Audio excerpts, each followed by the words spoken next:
Pejim-baovao hafa kosa indray Fampanantenana am-bava ary tsy mbola misy tanteraka ny fangatahan'ireo mpiraki-draharaha araka ny nambaran'ny filohany Randriambololona Haja. Manome fepo-taona herinandro ny Praiministra andray andraikitra ary manambana ny anatanteraka fitokonana ny mpiraki-draharaha raha toa tsy misy izay fandraisana andraikitra izay. Vola Ravoavy. Manoloana ny fitakiany mpiraki-draharaha izay niaratsika na mahalala moa fa nisy fitokonana nataonay naharitra ny herinandro anankiray tamin'izay. Manoloana an'izay zavatra izay hatreto mbola tsy azonay ampelantanana na ny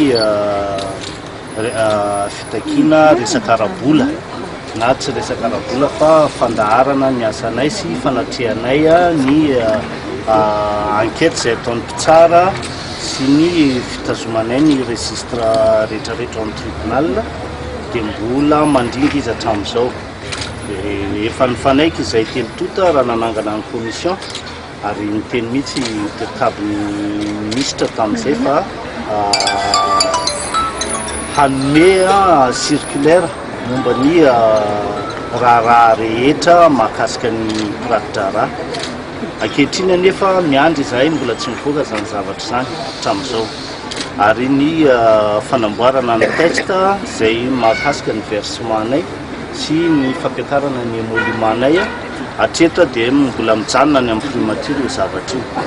Manoloana izany dia manao antsoava ny fitondram-panjakana indrindra andriamatoa Praiministra izay nampanantena tanteraka fa ny olana izay nangatahanay ary natao tamin'ny ampirahalahiana tanteraka ny fanamboarana an'izany texte izany.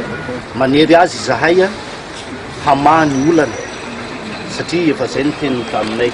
Andohalika ny ranombary andriamatoa Praiministra, andohalika ny ranombary izy ka mananteny izahay fa olon-dehibe mifampiresaka isika mba tsy hisiny resaka hafa mandeha dia ampatsahivinay fa ianao mihitsy nanana inisiativa hamahany olana io ka apetraka aminao izany fefahina ampelantananao ary miandry izahay mba tokony ahita valiny izahay amin'ity herinandro ity.